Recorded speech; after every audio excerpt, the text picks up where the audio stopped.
ایک Khurasani business man کا غلام بہت نیک انسان تھا۔ ایک مرتبہ حج کے موسم میں جب حاجیوں کے قافلے روانہ ہونے لگے تو اس نیک غلام کے دل میں بھی حاضری کی خواہش نے جوش مارا۔ اس نے اپنے مالک کے پاس جا کر اپنی خواہش کا اظہار کیا اور حاضری کی اجازت مانگی۔ مالک نے اسے صاف انکار کر دیا۔ غلام نے کہا کہ میں آپ سے اللہ اور اس کے رسول صلی اللہ علیہ وآلہ وسلم کی فرما برداری کی اجازت مانگ رہا ہوں، آپ مجھے اجازت کیوں نہیں دے رہے؟ مالک نے کہا اگر تم میرا ایک کام کر دو تو میں تمہیں اجازت دے دوں گا۔ غلام نے کہا بتائیں کیا کام ہے؟ مالک بولا میں تمہارے ساتھ بہترین سواریاں، خدام، اچھے رفقا اور دیگر بہت سی چیزیں بھیجوں گا۔ تمہارا کام یہ ہے کہ جب تم روضہ رسول پر جاؤ تو وہاں جا کر یہ کہنا کہ اے اللہ کے رسول صلی اللہ علیہ وآلہ وسلم، میرے مالک نے یہ پیغام بھجوایا ہے کہ میں آپ کے دونوں دوستوں ابو بکر صدیق و عمر فاروق سے بیزار ہوں۔ اگر تم میرا یہ پیغام پہنچانے کی حامی بھر لو تو میں تمہیں بخوشی جانے کی اجازت دیتا ہوں۔ اپنے مالک کی یہ گستاخانہ باتیں سن کر غلام کا دل بہت دکھا اور وہ بہت غمگین ہو گیا۔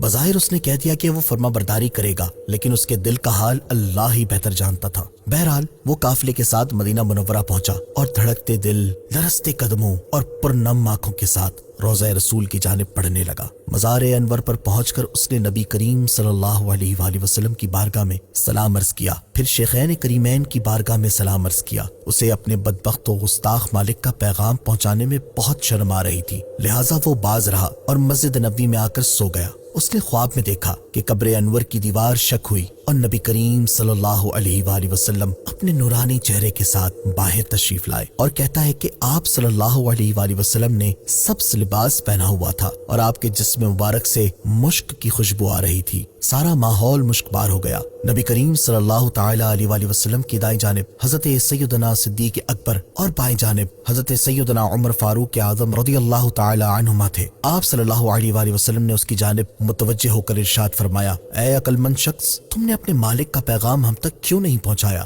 آپ صلی اللہ علیہ وسلم کی ہیبت اور روب کا وہ دبدبہ اتنا تھا، اس نے سر جھکائے عرض کی، یا رسول اللہ صلی اللہ علیہ وآلہ وسلم، مجھے شرم آ رہی تھی کہ میں آپ کو آپ کے پہلو میں آرام فرما دوستوں کے متعلق اپنے بدبخت مالک کا گستاخانہ پیغام کیسے سناؤں۔ آپ صلی اللہ علیہ وسلم نے ارشاد فرمایا، اے خوش نصیب، انشاءاللہ عز و جل تم حج کرنے کے بعد بخیر و عافیت خراسان واپس جاؤ گے۔ جب تم اپنے مالک کے پاس پہنچو تو اسے کہنا کہ اللہ کے رسول نے فرمایا، بے شک اللہ اور اس کے رسول اس سے بیزار ہیں جو صدیق و فاروق سے بیزار ہے۔ کیا تم سمجھ گئے؟ اس نے کہا جی ہاں میرے آقا، میں سمجھ گیا۔ پھر فرمایا، جان لو جب تم وہاں پہنچو گے تو چوتھے دن وہ مر جائے گا۔ کیا تم سمجھ گئے؟ اس نے عرض کی جی ہاں میرے آقا، میں سمجھ گیا۔ فرمایا، توجہ سے سنو، مرنے سے پہلے اس کے منہ سے پیپ اور خون نکلے گا۔ کیا تم سمجھ گئے؟ اس نے عرض کی میرے آقا، میں خوب سمجھ گیا۔ وہ کہتا ہے پھر پیارے آقا صلی اللہ علیہ وآلہ وسلم واپس تشریف لے گئے اور میں جاگ گیا۔ نبی کریم صلی اللہ علیہ وآلہ وسلم اور شیخین کریمین کی زیارت ہونے پر اس نے اللہ پاک کا خوب شکر ادا کیا،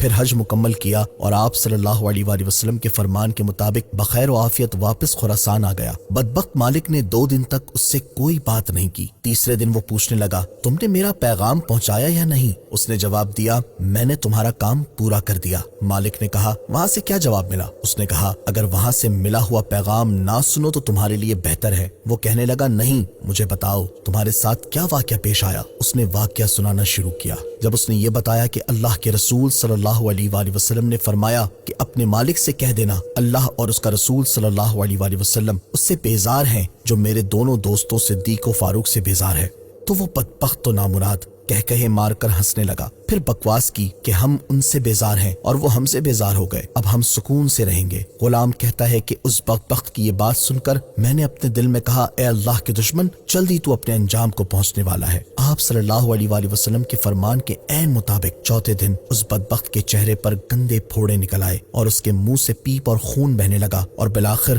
ظہر کی نماز سے پہلے وہ گستاخ و نامراد بڑی عبرتناک اور ذلت بھری موت مر گیا۔ اللہ پاک ہر قسم کی بے ادبی اور گستاخی سے ہماری اور ہمارے آنے والے نسلوں کی حفاظت فرمائے، آمین، بجاہ النبی الامین صلی اللہ تعالی علیہ وآلہ وسلم۔